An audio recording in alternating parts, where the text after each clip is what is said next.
Koditu zonsezi munthu wankulu anthu akumva mdziko muno, akuluakuluso akumva mdziko muno, nyimbo ndi zina zoterozo azikumveka mdziko muno, koma kuti munthu akakhala ndi anthu omupopa kuti iweyo usadandaule uli ndi ife, ndi zimene zikuchititsa kuti adzikhala ndi khama loonetsa kuti iyeyu atha kukwanisa chimene sangakwanise.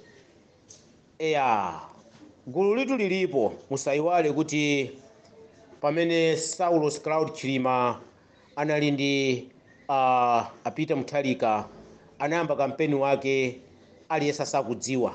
Pamene amadzachoka kuna anthu anadzidzimuka, ndi zimene timaziona zija 2019.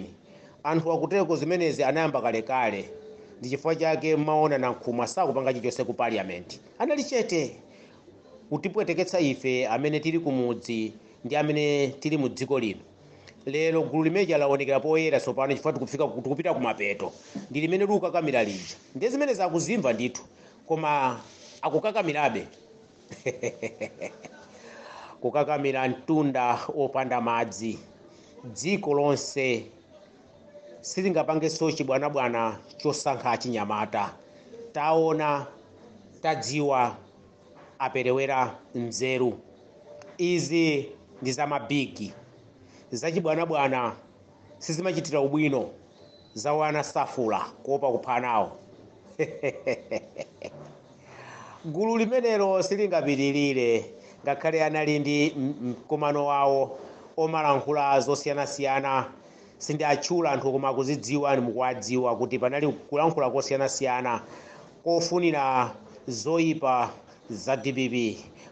Anthu omwewa ndi amene anaphwasula chipani cha MCP mu nyengo imeneyo.